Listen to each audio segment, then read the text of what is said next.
Springfield, and before that served as the State House Bureau Chief for the Chicago Daily Law Bulletin.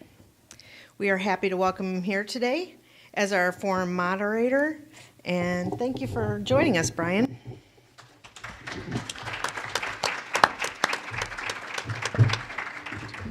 Good afternoon. Thank you for that introduction, Lisa. Let's get started. The three co-sponsors of today's event are the Supportive Housing Providers Association, which represents more than 100 organizations in Illinois, providing services to more than 12,000 individuals at risk of homelessness or experiencing a mental illness or other disabling condition. The Corporation for Supportive Housing, which promotes the growth of supportive housing and advances solutions that use housing as a platform for services to improve lives. And the Chicago Coalition for the Homeless, which organizes and advocates to prevent and end homelessness. Collectively, the three groups say they're committed to making homelessness a thing of the past, avoiding unnecessary institutionalization for people who can be better helped by remaining in their communities, and to expanding the reach of supportive housing in Illinois. As nonprofit organizations, the co-sponsors do not endorse candidates for office. Rather, they intend this forum to serve the public interest by bringing attention to issues that are often overlooked at election time. They'd also like it to be an opportunity for the candidates to share their perspectives on supportive housing and human services generally, and for the candidates to communicate how they intend to direct the state's efforts to provide the resources necessary to reduce homelessness and increase community-based options for individuals in need. With that, we turn to the candidates. Joining us today are three of the Democrats running for governor or lieutenant governor. They are Bob Diber, the Madison County Regional Superintendent of Schools and a candidate for governor; Representative Letisa Wallace of Rockford, the running mate of Senator Daniel Biss, candidate for governor; and Raw Joy, former executive director of the nonpartisan advocacy group Change Illinois and running mate of gubernatorial candidate Chris Kennedy. Patricia Avery, who is the running mate of gubernatorial candidate Theo Hardeman, planned to be here, but we were told moments ago she's not feeling well and will not be in attendance today. J.B. Pritzker, another Democratic candidate for governor, declined an invitation to attend, as did his running mate, Representative Juliana Stratton. And Governor Bruce Rauner, a Republican who is seeking re-election, declined an invitation to appear at a separate time today. His running mate, Lieutenant Governor Evelyn Sanguinetti, also declined. A big surprise. The sponsors thank Superintendent Diber, Representative Wallace, and Mr. Joy for their participation. Here's the format of today's conversation. Each candidate has up to 3 minutes to offer an opening statement. Thereafter, I'll read a series of questions and ask each candidate to respond. These questions were prepared by the co-sponsors and were provided in advance to the candidates. Each candidate will have up to 1 minute to respond to each question. And during the question and answer session, I'll occasionally call on members of the audience to pose questions to the candidates, and I'll ask that each candidate respond. Audience questions were prepared by supportive housing providers or residents, and they were reviewed by the co-sponsors, but they were not shared in advance with the candidates. Again, each candidate will have up to 1 minute to respond to each of these audience questions. If a candidate's name is used by another candidate in the course of answering a question, we'll allow the candidate whose name was used a brief opportunity to respond. And following the Q&A segments, each candidate will have up to 2 minutes to offer a brief closing statement. Our timekeeper, David Harrison, is sitting in the front row. Candidates, when 15 seconds remain on your speaking time, the timekeeper will hold up the card saying 15 seconds to indicate you have 15 seconds to finish your statement. When you see the stop card, please bring your comment to a close. Audience members, we ask that you please refrain from clapping or cheering during the Q&A. You're welcome to applaud following the candidate's closing remarks if you'd like to do so. We also ask you to silence your cell phones now if you haven't already. I should check mine, as a matter of fact. Came from the Capitol. As a final note, media outlets have been notified of this event and have been invited to attend. Blue Room Stream, with the camera in the back, is live streaming this event on Facebook, and will also make the video of the forum available to TV news outlets across Illinois. Let's now begin with each candidate's opening statement. Each candidate has 3 minutes. Superintendent Diber, please proceed. Thank you. I'm Bob Diber. I'm the only candidate from Southern Illinois that's running for governor. In fact, the first candidate in 20 years. to run for governor from Southern Illinois. I reside in Edwardsville. It's where my office is. I'm currently the regional superintendent of schools in Madison County, oversee 13 large districts, about 145 schools altogether in my current capacity. For 38 years, I've served in public education as a teacher for 28, and the last 10 in an administrative role in the elected office of being a regional superintendent. In all 38 years, I've seen the need for supportive housing because I've dealt with many young people who are homeless. And in my current capacity as regional superintendent, we manage a federal grant known as the McKinney-Vento Grant, which provides financial support for homeless kids and homeless families. And I know how important that is. And that's one of the reasons I really wanted to be here in person today, to maybe share some stories of my own. In those 38 years that I've been in public education, 22 of them I've served in local government. And I've served at all levels, from being on the city council to being a township supervisor, 2 terms on the county board prior to being a countywide elected official. And I want to talk about those experiences that make me knowledgeable to become governor and to understand your issues. And the first and foremost deals with being on a city council and dealing with residents who are going to be displaced and are in need of affordable housing at all age levels, not just seniors that need affordable housing, but young couples that are looking to be first-time homeowners, looking for places to be a resident of. I want to talk a little bit about being a township supervisor, because one of the questions was how do you keep people from being homeless? And, you know, general assistance and emergency assistance, which comes through township government, on a regular basis keeps people in their homes, and it should be utilized that, as well as LIHEAP funds, which I've helped manage. And I want to tell you, right now there are many residents that are making a choice between heating and eating. Imagine that. But that's a fact of life. Because without LIHEAP funds and those funds being properly managed, often people have a tough time. And then 2 terms on the county board and working with the Madison County Housing Authority, Madison County Community Development, and working with outreach services that provide for affordable housing in one of the largest counties in the state of Illinois. So that's what I have done. I'm running for governor because I realize we have a real economic financial problem in the state. I want to work to help correct that, bring economic stability, and make Illinois prosper again. Representative Wallace. Thank you. Good afternoon to everyone, and thank you to all of the advocates who have worked so hard to put this annual meeting together, including this particular forum. As mentioned, I'm State Representative Letisa Wallace. I'm running on the ticket with Senator Daniel Biss, and he and I have been in the fight and in the forefront over the last several years to make sure that what we already have as a decaying and crumbling human services infrastructure does not completely fall apart.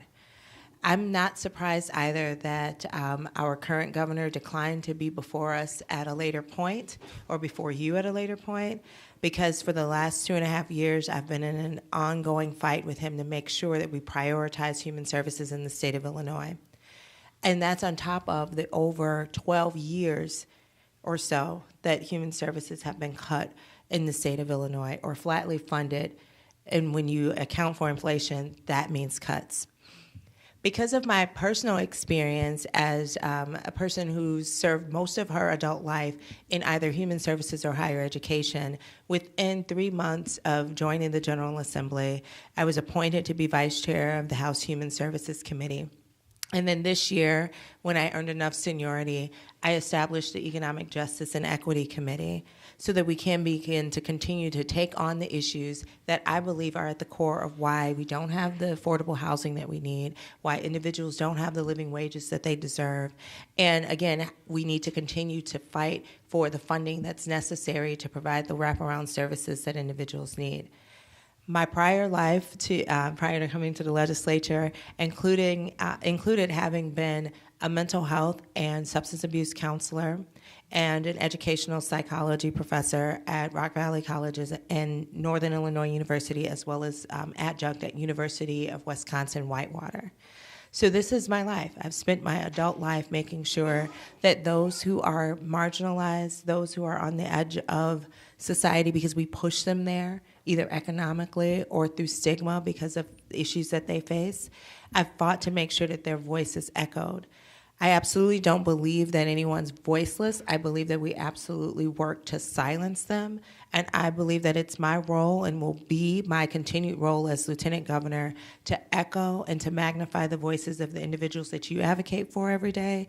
And I just sincerely appreciate the opportunity to be before you and help you to understand that I am also on the inside fighting the same fight that you are. Thanks for having me today. Mr. Joy. Good afternoon, everybody. Good afternoon. Thanks for hosting today's forum, and thanks for all that you do to open doors of opportunity for men, women, and children across the state. I want to start by saying it's a real pleasure to share the stage with Bob Diber and Representative Wallace. I've had an opportunity to get to know them a little bit on the campaign trail, and it's good to be around good people. I'm honored to be Chris Kennedy's running mate in this campaign to change the status quo in Illinois. I've spent my entire adult life fighting to make change happen in this state. I got involved in public service my last year of college, participating in the AmeriCorps program in Southern Illinois, working as a tutor and mentor in a local elementary school there. I served as a senior staffer for arguably the most progressive member of the Illinois congressional delegation for many years. For the past 10 years, I've served as executive director for 2 statewide public policy and advocacy organizations.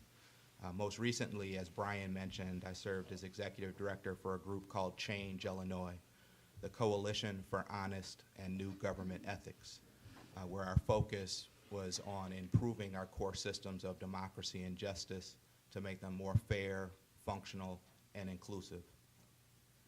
This campaign is the challenge and opportunity of a lifetime. 50 years ago, Chris Kennedy's father, Robert F. Kennedy, launched a campaign for president based upon the principles of peace, justice, and compassion for those who suffer. A half-century later, Chris and I are running a statewide campaign based upon these same ideals. I've been on the ticket for almost 2 months.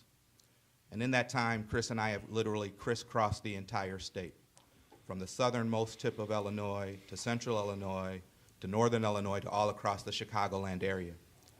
I know that people are hurting in this state. A lot of people feel written off like bad debt. Entire neighborhoods and businesses are treated like, neighborhoods and communities are treated like failed businesses, cut off from the main economy, forced to sink or swim on their own. Those who can often vote with their feet by moving away.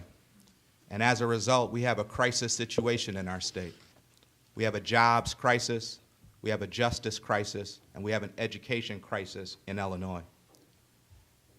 The fundamental premise of our campaign is it doesn't have to be this way. This election represents a unique opportunity for all of us together to fundamentally rethink, reform, and reimagine what state government is all about. I'm honored to be here today, and I look forward to talking more about the important issues of homelessness and housing insecurity. Thank you. All right, we move now to questions for the candidates. Could you please describe a personal experience you've had with supportive housing development, provider or resident? How does that experience inform your perspective on supportive housing? Mr. Diber. Sure. Well, I had indicated that I had spent 2 terms as a county board member. And during that time, I was integrally involved with the development of affordable housing through the Madison County Housing Authority, in which we, through HUD, expanded our affordable housing for residents who were in need of that by building new housing, renovating existing housing in communities such as Alton and Granite City and in Venice, Illinois. And what it made me knowledgeable of, first of all, was the number of residents that we have in our geographical area of southwestern Illinois that were in need of such housing. because when you come from, let's say, a working class neighborhood or a middle class community, and you're not around poverty, do you see this need, or if you do not work in it? And that was a real learning experience for me. Thank you. Representative Wallace. Thank you. And the question is personal experience with supportive housing. I began my career right out of undergrad as a task case manager. And many of my clients were individuals who suffered from the affliction of substance abuse and substance addiction. And I can't tell you how many I had to help find housing, and housing that was not only affordable, but housing that would assist in their recovery efforts and making sure that they were continued on the correct path. But then my own personal experience is that when I became a single mom during graduate school, I faced trying to figure out exactly what has already been mentioned. How do you pay for heat? How do you eat? How do you pay for childcare? How do you pay for everything that goes into keeping a household afloat?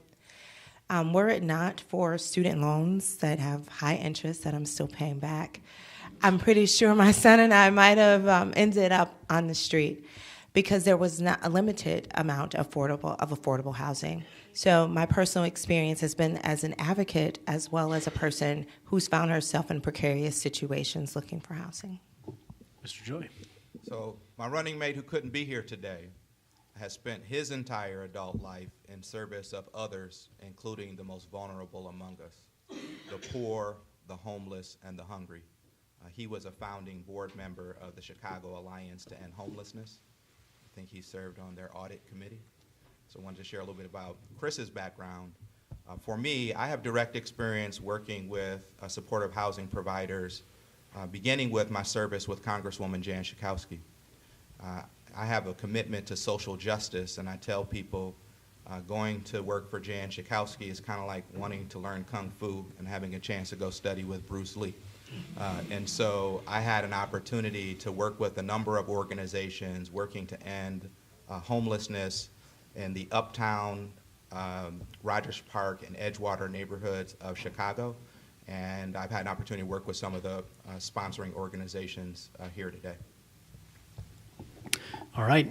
Next question, budget issues. It's no surprise to anyone in this room that supportive housing providers suffered deep cuts during the budget crisis, putting a strain on their ability to maintain existing households and aid the effort of individuals to overcome homelessness. In some cases, the impasse and resulting lack of funding prompted the shutdown of housing for vulnerable people. The cuts in funding for services and housing have caused deep deterioration in the human services infrastructure and have caused instability and disruption in the lives of residents. Illinois is still subject to 3 consent decrees requiring the state to find supportive housing for an estimated 5,774 residents who are unnecessarily confined to expensive state-funded nursing homes because of a lack of affordable supportive housing in their communities. Representative Wallace, would you commit to preserving the current level of funding for supportive housing, and with the cost of housing and services having grown during the impasse because of the higher cost of living, would you also commit to an increase in funding to offset that higher cost and to match any increase in the number of units created through construction or through an increase in tenant-based housing vouchers? Absolutely.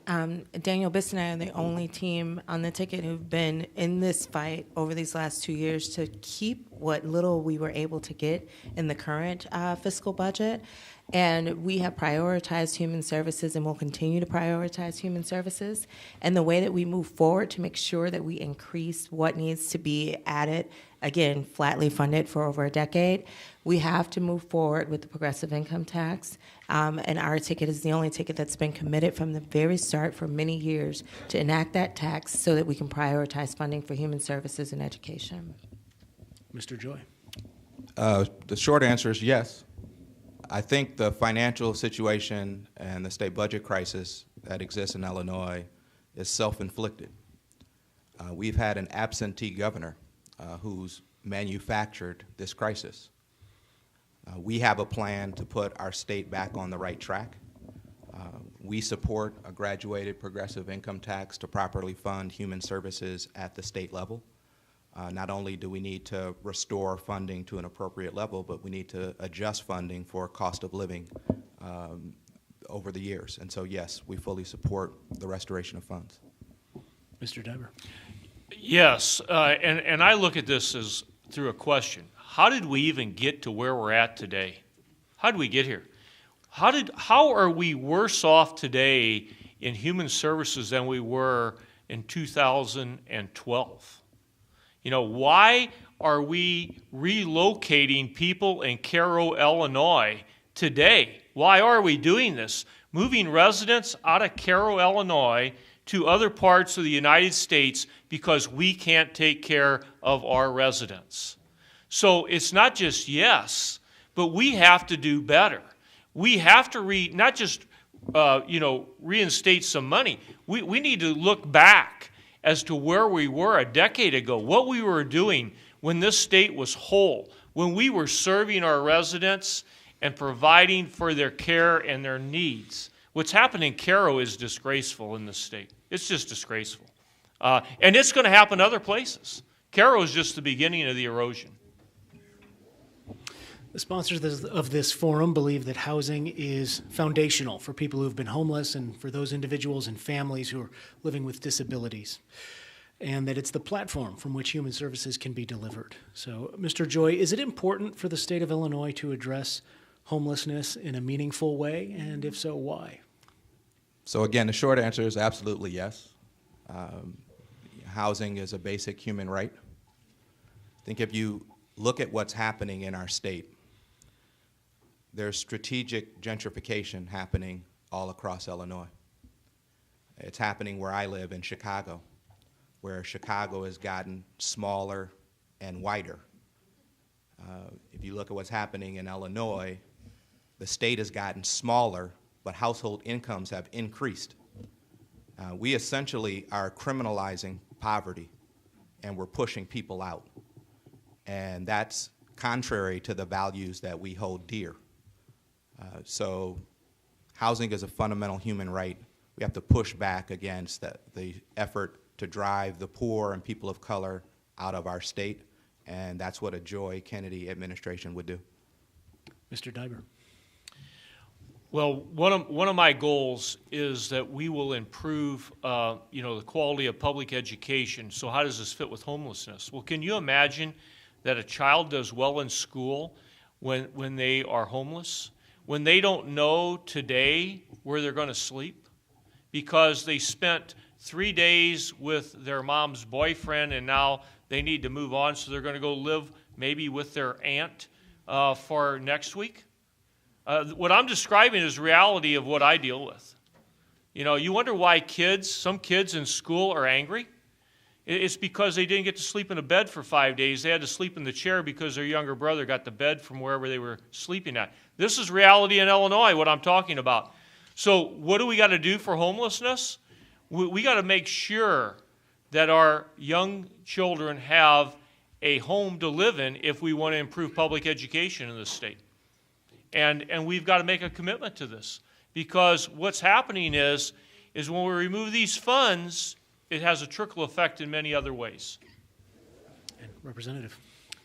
Yes, I definitely, Daniel and I are committed to making sure that we address the issue of homelessness. I've been in office 3 years, and over that time, that fight has been to make sure that we prioritize not just human services, but Daniel and I have also pushed to get services provided to youth who are on the street, unaccompanied minors, helping to pass legislation with advocates in this room that would allow for those unaccompanied minors to have access to DCFS licensed facilities. We will continue to make sure that we do, as my own city of Rockford has done, attack the issues of veteran homelessness, making our veteran homelessness effectively zero, meaning that there's at no given time 5 or 6 people on the wait list for housing. But that starts by proactively looking and not waiting for individuals to come to us. It starts by coordinated efforts and communication between your advocacy groups, other service providers, and the clients or potential clients. At this time, we're going to go to Lisa, who is with an audience member and an audience question. Oops. Hi, my name is Michelle Skelton, and I live in supportive housing in Metropolis, Illinois. And the name of my apartments is Light the Way Haven House in Metropolis, Illinois. And I would like to ask a question of every one of y'all. Why are you running, and what are your qualifications? In keeping with our rotation, we'll begin with Superintendent Diber. Well, I'm running because of the fact that I see this state is in dire need of new leadership. Because for 2.5 years we didn't have a budget, and that's where it led us in many of the cuts that you see in human services today. And until we have new leadership, will things change? And I am a firm believer that a local elected official, people who have served in local government, best understand the needs of our municipalities, of our counties, and they understand how to deliver these services. What you see happening in our budget is what happens when someone who is affluent, business-oriented, that has never served in government, has no practical experience, is trying to manage a state, and it just don't work. And that's why I stepped up and I said it is time. It is time for someone. He told me to stop right there. So. I'm on the edge of my seat, Bob. Okay. That's why I'm running. Representative. Thank you for the question. I am running, and I decided to join Senator Biss on the ticket because we know that the state of Illinois needs to move in a fundamentally different direction. We could continue, as I've already done this morning, to talk about the 2 years and 6 days that my colleagues and I battled to get a state budget in the state of Illinois under this current administration, but it wasn't great before. Human services still was not prioritized before. We saw drastic cuts before. The same with our higher education institutions, the same with what we see in terms of just everyday life, making sure that individuals have what they need, the food on their table, the health care that they deserve as a right, the access to transportation that they deserve as a right. All of those things we could have been doing so much better even before the 2-year, 6-day budget impasse. So Daniel and I are running to undo the mess that we've seen under the Rauner administration and to move us forward from what we saw even prior to that administration. Thank you for that good question. We're running because the status quo has failed us miserably in Illinois. Instead of a government that serves all people, we have a system where a really small handful of political insiders wield disproportionate power. And you know better than anybody else that this top-down Game of Thrones approach to governing causes real pain for real people all across the state. It doesn't have to be this way. We're running to create a newer, better Illinois. We're running to create an Illinois where equity is paramount, where public officials serve the public good, where ordinary people have strong political voice, and where people, no matter where they are, no matter their race, age, sexual orientation, that everyone in our state has the opportunity to achieve their full potential. That's why we're running. A proper supportive housing framework has to look at the household in a holistic way. While there's only one state agency that officially serves the homeless population, many state agencies affect that population. And supportive housing advocates point out that their services are a key part of a cost-effective solution to moving and keeping individuals out of publicly funded systems like corrections, child welfare, nursing homes. So, Representative Wallace, as governor, or Lieutenant Governor, excuse me, how would you ensure that the needs of the homeless and those at risk of homelessness are addressed comprehensively across agencies? How would you ensure that there's a commitment and a plan to move individuals from institutions and to keep them out? Well, I think I fundamentally alluded to that in the previous answer before our audience question about the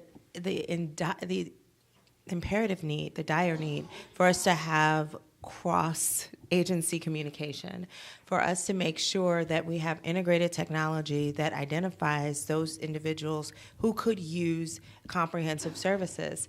If we're doing an intake at the DHS office, we already have a great deal of information about that individual and what their needs may be, but then the homeless office may not have that information. The Veterans Affairs office may not have that information. Other state agencies may not have that. We attempted, under this particular administration, there was an attempt to integrate technology and to improve technology, but we have to go further.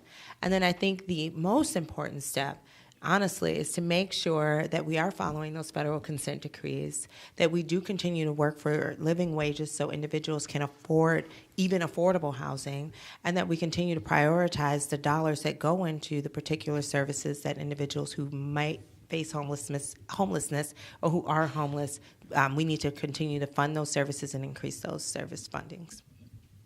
Mr. Joy. We believe that we can do much more than manage homelessness. We can end it. But that requires more than promises, more than platitudes. It requires a real plan.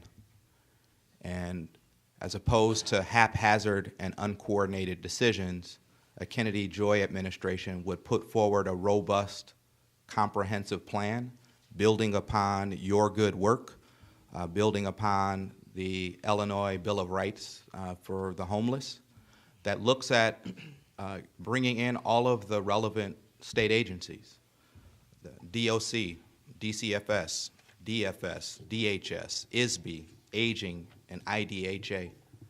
We need to bring everybody together, create a really clear vision for where we're going, and then move in that direction. Mr. Diber. Well, many of you may be involved in such activities as community care and doing a homeless outreach count annually in your geographic regions to identify the amount of homelessness that you have in all of our geographic areas. And I think what has to happen is we have to look at these particular geographic areas where we collect the data on the homeless count, and then we need to look at how we better serve those residents in those geographic areas to help them have permanent housing. But as governor, I will do this, first and foremost, is that I will seek and rigorously pursue seeking federal money to develop neighborhood residential construction that allows people to have a home. And that is a very, very important initiative that we need to get back to in Illinois, that we got away from, that was taking place right after the year 2000, in which we're developing these affordable housing homes for people to move into. Unaccompanied homeless youth are young people that are homeless without their families. They have been failed by the state's child welfare system and pushed out or fled their homes because of serious abuse, extreme poverty, or parents who are not able to care for them because of their own serious issues. The need for help far outstrips the resources to assist them. Beginning with Mr. Joy, what would you do as Lieutenant Governor to meet the needs of this vulnerable population? This is an important issue, and I think Representative Wallace mentioned veterans. We're coming up on Veterans Day. We invested in housing for veterans, and we've moved the needle on that issue. We need to do more for homeless youth. I'll talk more about race later, but many homeless youth identify as LGBTQ. I think we have 50,000 homeless youth in Illinois. Nationally, 40% of homeless youth identifies as LGBTQ. For any policy that we pursue, we ask ourselves, are we humanizing people or dehumanizing people? And we need to open our hearts, open our minds, and open our arms to embrace this vulnerable population. We need to invest more in substance abuse prevention. I think half of all LGBTQ homeless youth identify issues with issues of substance abuse, and we need to also invest in mental health services. Mr. Diber.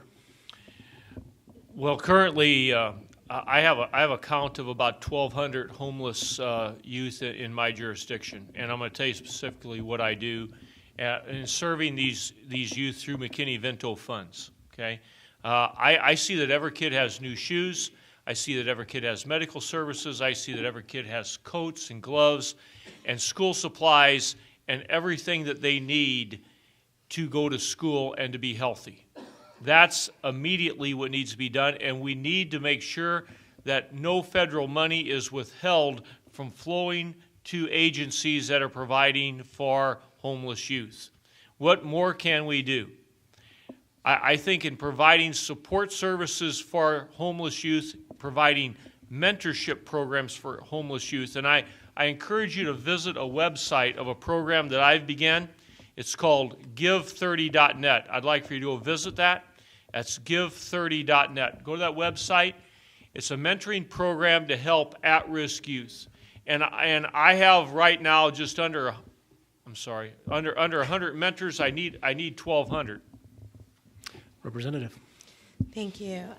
This year, we were able to pass and enact into law legislation that will make it easier for unaccompanied minors to have access to the DCFS licensed shelters throughout the state of Illinois. That is huge because, as has been mentioned, many youth are on the street as a result of a number of issues that they face at home or personal mental health issues, socio-emotional issues. They end up on the street. It's unfortunate that during the debate to pass that legislation, people wanted to be hung up on the fact that if a child didn't agree with their parent, they could just go sign up and be in a shelter, completely dismissing the severity and the gravity of what's happening with unaccompanied minors in the state of Illinois. Prior to passing that legislation, I created within the State Board of Education an at-risk student advisory council, and many of those discussions that will be in a forthcoming report include addressing the issues of youth who do not have home security, food security, and a number of other issues. And I'm being signaled to stop, but there is one other piece of legislation, and I'll hopefully get a chance to come back to it. All right. At this point in time, we're going to go to Lisa, who has our second audience question. First person to answer will be Mr. Diber. My name is George Taylor from Peoria, Illinois, and I represent the Residents Council for SHPA. And my question is, do you understand the cost effectiveness of supportive housing as opposed to emergency systems and or incarceration? Yes, I do, George. And by the way, I like your shirt. That's great. So I had to throw that in there. You know, the price of incarceration, I think, is really the equalizer when we look at whether or not we can afford to provide affordable housing and whether we can provide social services, because we don't have a choice of providing when we come to making incarcerations at this time, okay?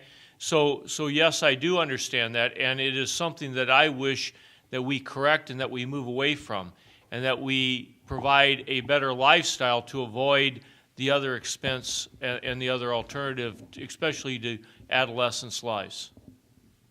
Representative Wallace. Thank you. Yes, over the last 3 years, I've dealt with trying to figure out how do we manage $38 billion and how do we prioritize those dollars. And we know that it costs far more to incarcerate someone or to have them inside of a facility than it is to provide the support services that you advocate for on a daily basis. Those services are not only cost effective, because I hate to talk only in dollars and cents, but those services provide dignity, they provide humanness, and they allow for individuals to not be dismissed. And I think that's really at the core of some of the discussions that have gone on over the last several years in terms of funding. We have completely dehumanized a number of people, and we've not looked at their humanity in such a way that allows us to have enough empathy to move beyond the spreadsheets, beyond the calculations and crunching numbers, and saying we're going to have real human priorities, and then we will make sure that the revenue follows those human priorities, but we're effective in that and not using those institutions that over cost our state. Mr. Joy. I agree with Representative Wallace. Permanent supportive housing provides dignity. It saves money. It prevents homelessness. The state of Illinois spends $1.4 billion annually to incarcerate people. Think about that. Think about your budget. State of Illinois spends $1.4 billion a year to put people in cages. Where I live in Chicago, in one neighborhood alone, the Austin neighborhood, the state spent $550 million incarcerating individuals from that one community alone. That's a disgrace. Thanks for the good question. All right, next question is, in 2009, the state included $130 million in the capital budget for affordable housing. Of that, $49.2 million in funding was used by the Illinois Housing Development Authority to create 653 units of permanent supportive housing, with an estimated, a lot of numbers here, with an estimated per person savings of $37,000, placing those 653 people in permanent supportive housing saved the state about $24 million at the time. Beyond repairing roads and bridges, the state's next capital plan also could include funding for the development and strengthening of Illinois' affordable housing infrastructure. So beginning with Representative Wallace, would you commit to including in your administration's capital plan funding for the development of supportive housing and affordable housing projects? Absolutely. The next capital plan cannot just be about roads and bridges. It has to be about the people who are going to drive over those roads and bridges, who are going to walk over those roads and bridges, and we need to make sure that there are not people living under those roads and bridges. So yes, our administration would definitely prioritize that. Not only does it put people back to work, individuals who might be facing homelessness may benefit in that way. But again, we have to rebuild our human services infrastructure, and we have to make sure that the roads and bridges that we put millions of dollars into building do not have tents underneath and homeless individuals underneath those bridges. Mr. Joy. I agree with Representative Wallace. It's a reoccurring theme. I think that was a big deal in 2009 to include affordable housing units as part of a capital bill. Our state desperately needs a capital bill. You know, I hope either during this session or shortly thereafter, we can talk about some of the underlying systemic drivers of homelessness, including economic inequality and structural racism. But absolutely, Kennedy Joy administration is committed to pushing forward a robust capital bill that not only restores our roads and bridges, but invest in affordable housing as well. Superintendent Diber. Yes, I've already addressed that. I think I said that Illinois has to do better. I said what was taking place in Cairo right now is really unacceptable in my view, and I see that if we do not invest in affordable housing and we don't maintain the housing that we have in the state of Illinois and keep it in good condition, you're just going to see the condition that we have in some localities continue to grow. But I want to reemphasize something about a capital bill and about capital projects in the state of Illinois, and that we should not leave the congressional delegation off the hook on this, okay? Because as governor, you've got to bring that congressional delegation together, and you have to say that this is a shared concern problem. This is a federal problem. This is a state problem. These are United States citizens. These are citizens of the state of Illinois, and we have to work together to get the financial resources to make this possible. All right, our next question. Supportive housing does not work in a vacuum. A key component to the success of supportive housing is the availability of housing-based services, in addition to clinical services delivered by healthcare and behavioral health services. Medicaid expansion and the Affordable Care Act have been significant in addressing these needs, and the proposed 1115 waiver would take another step in that direction.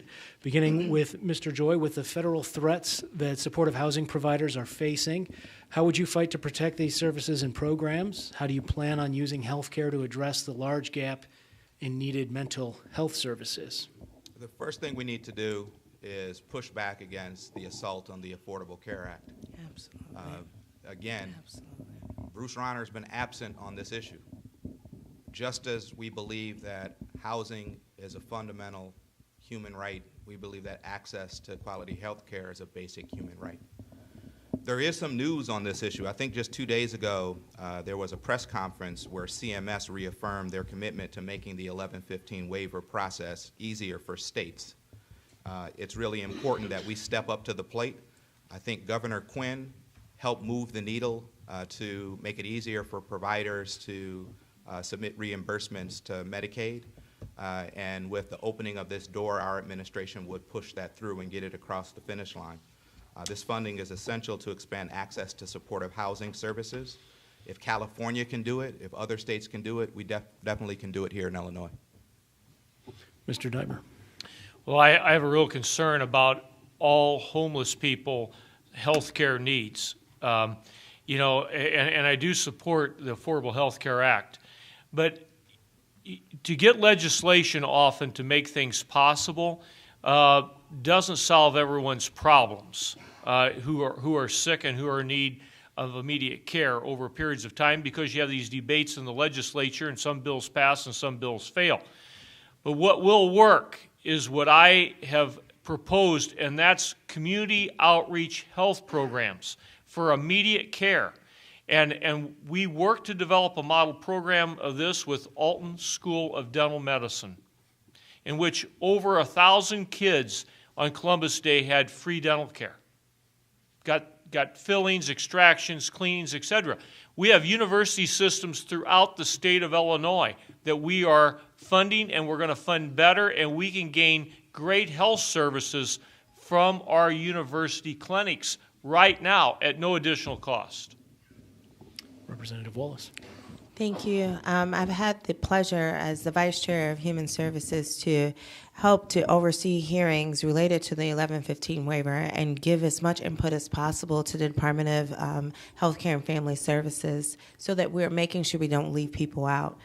One of the biggest pushes, obviously, is the fact that our current governor is completely silent on the Affordable Care Act and its Medicaid expansion, which had a huge impact on the services that are available to individuals who either are experiencing homelessness or are low income.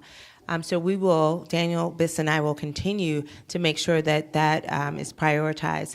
We'll also fight to make sure that the state of Illinois, if we can't get it at the federal level, that our state leads the way in making sure that we have single payer or Medicare for all, because that is the way that we are making sure that everyone, no matter what their economic status is, has access to the health care necessary and the behavioral health care necessary to keep them on the right track. Okay, Lisa, I believe, has our third audience question. Hello. My name is David Flint with Housing Forward, western part of Cook County, western suburbs of Cook County. My question is, assuming that you would be connected with the Governor's Illinois Housing Task Force, HTF, how else would you be keeping up with and up to date on the state of supportive housing to make better informed decisions? Mr. Diber. Well, I would hope that the Supportive Housing Providers Association would bend my ear. Let me know what your needs are. And I'm going to say this as an elected official. I don't know if you can go to the governor's office today and make an appointment to go and sit down and talk to him. But if you elect me to become your governor, it's the way I've always operated. If you really want to know, you just have to have people come in and tell you. And if you need to know and you don't know, you got to be able to pick up the phone and call somebody. And that's how I operate as an elected official, and that's the type of governor I'll be. Now that's pretty unconventional, I know. It's why people can't believe that they call my number on my business card running for governor and they get me. Is because they say, I don't believe that it's you. I said, well, did you call me? They said, yeah. I said, well, who did you expect to get? So that's the type of guy I am, and that's the type of governor I'll be. Representative. I do find it interesting that even as a legislator, I'm not able to get into the office and have audience with the current governor. So definitely Senator Biss and I would not be that type of administration. And we wouldn't just wait for you to call us. We wouldn't want just for you to have to stop by and track us down. I think we'll do what we've done as legislators, which is go into the community, not only have our door open, but actually go out into the community. Just a couple of weeks ago, Senator Biss joined me in Rockford at Rockford Housing Authority at North Main Manor for their resident council meeting. And the president of that council was so excited and so impressed. He said, not at any point had a gubernatorial candidate, and certainly not a governor, or someone high-ranking come and sat in on their meetings and listened to what their concerns are. I don't envision our administration letting that go, because that's how we operate as senators, as representatives, and that's certainly how we would love to continue to operate as governor and lieutenant governor. Mr. Joy. So if you look at what's happening in Washington, D.C., and if you look at who occupies the governor's mansion today, there are some similarities. Right now, we have billionaire business people who embrace a top-down frame. We have someone sitting in the White House who practiced discriminatory housing policies in New York City.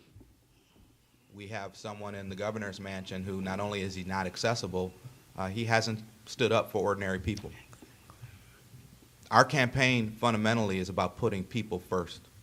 It's about building a grassroots, bottom-up movement. This idea of people is really important. So in addition to the task force and having an open door policy, the next governor will have a big influence on who's at the table. There are 50,000 people who are employed by state government. There are a number of key directorships. There are literally hundreds of state boards and commissions and thousands of appointments that will be made, and it's really important that those leaders understand the importance of affordable housing and fundamentally embrace the importance of human services. All right, our final question, and I will begin with Representative Wallace.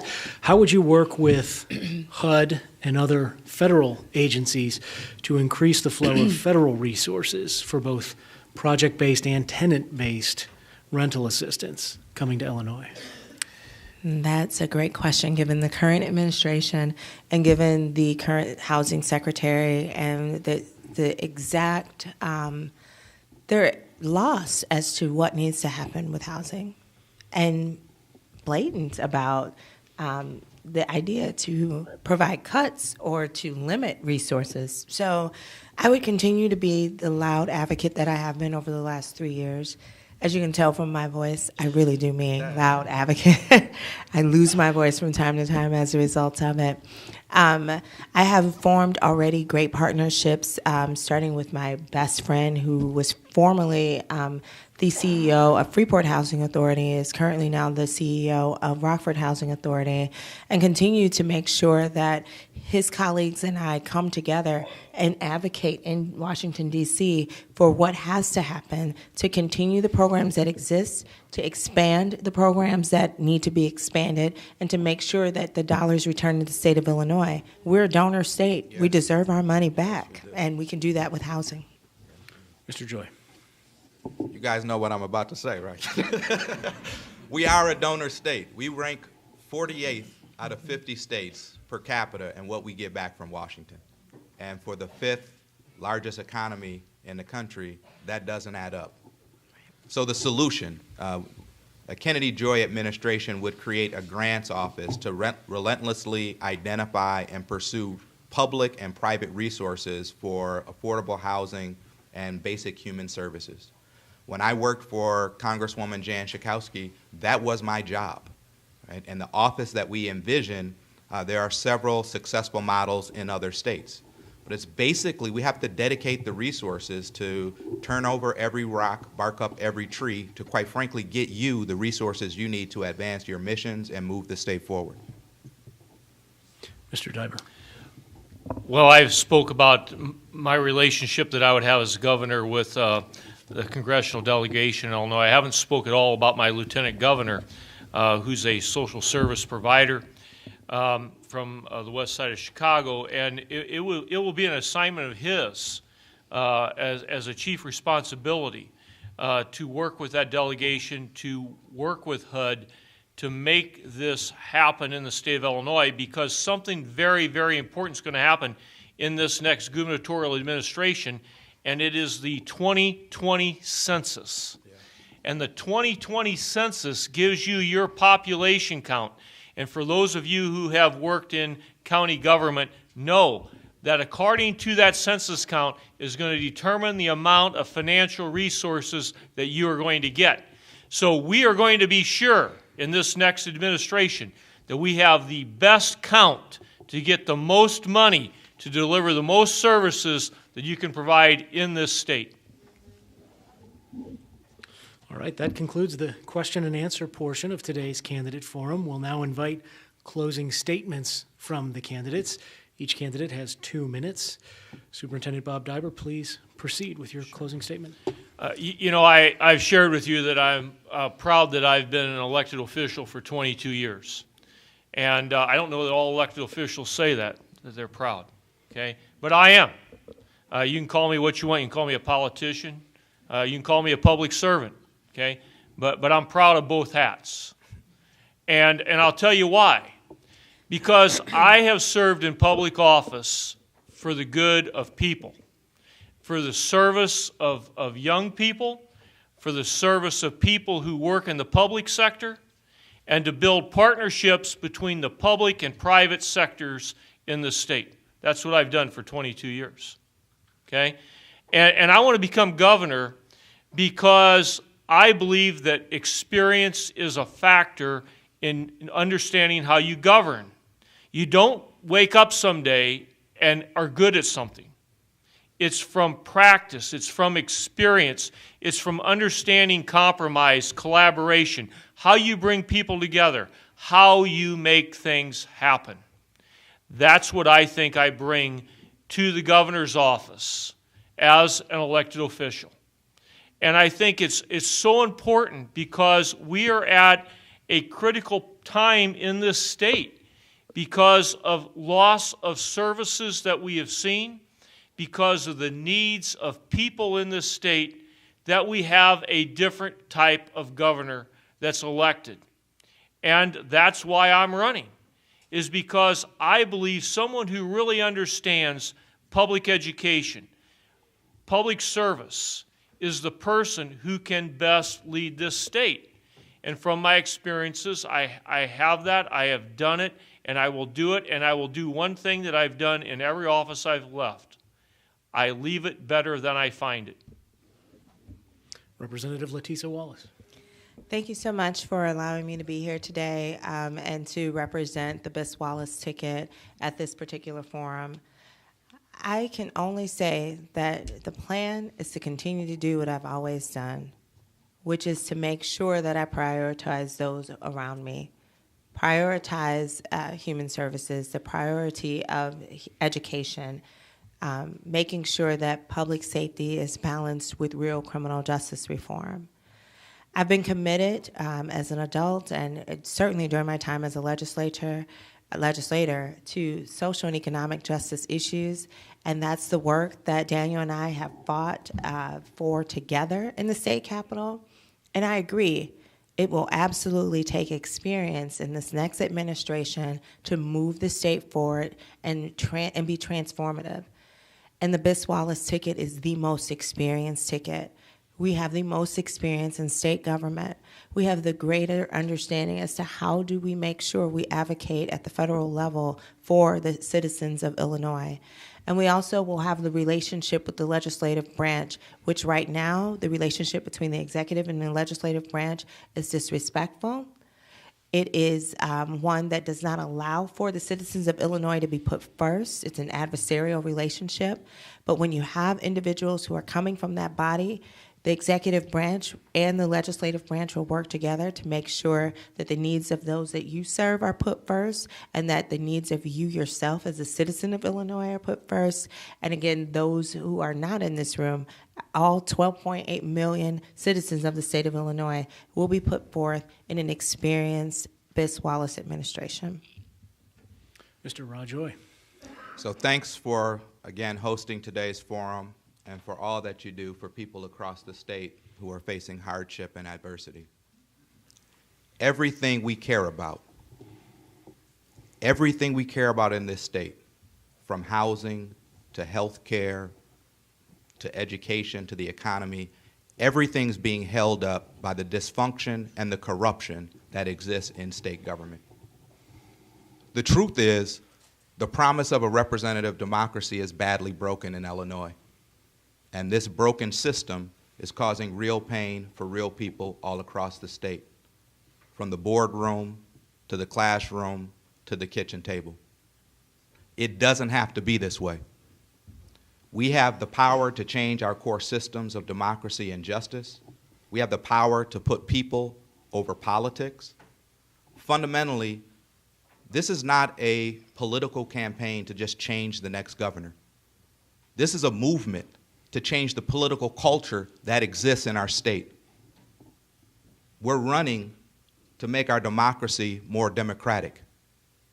We're running to close the huge gap that exists in our state between the seriousness of the issues facing those you serve and the pettiness of our politics. We're running because we want the state of Illinois and the Democratic Party to stand for hope instead of despair, to stand for opportunity instead of inaction, and to stand up for people instead of profits. If you, like me, are sick and tired of politics as usual, we invite you to join our campaign. We need your activism, we need your energy, and we need your engagement. And I look forward to working with everybody on this stage to make sure that we get Bruce Rauner out of office. Thanks for having me.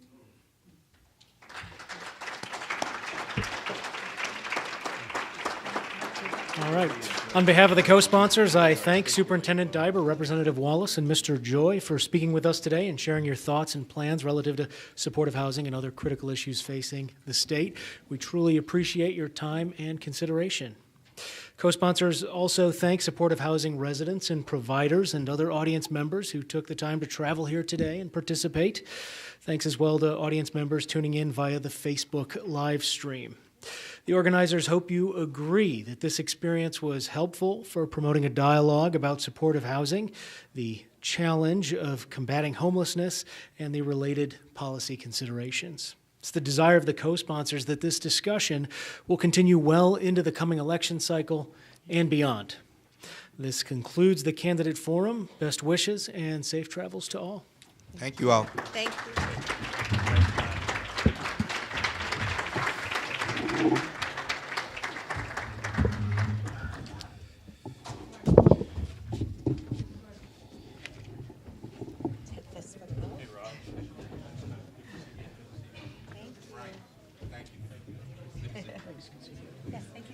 Thank you.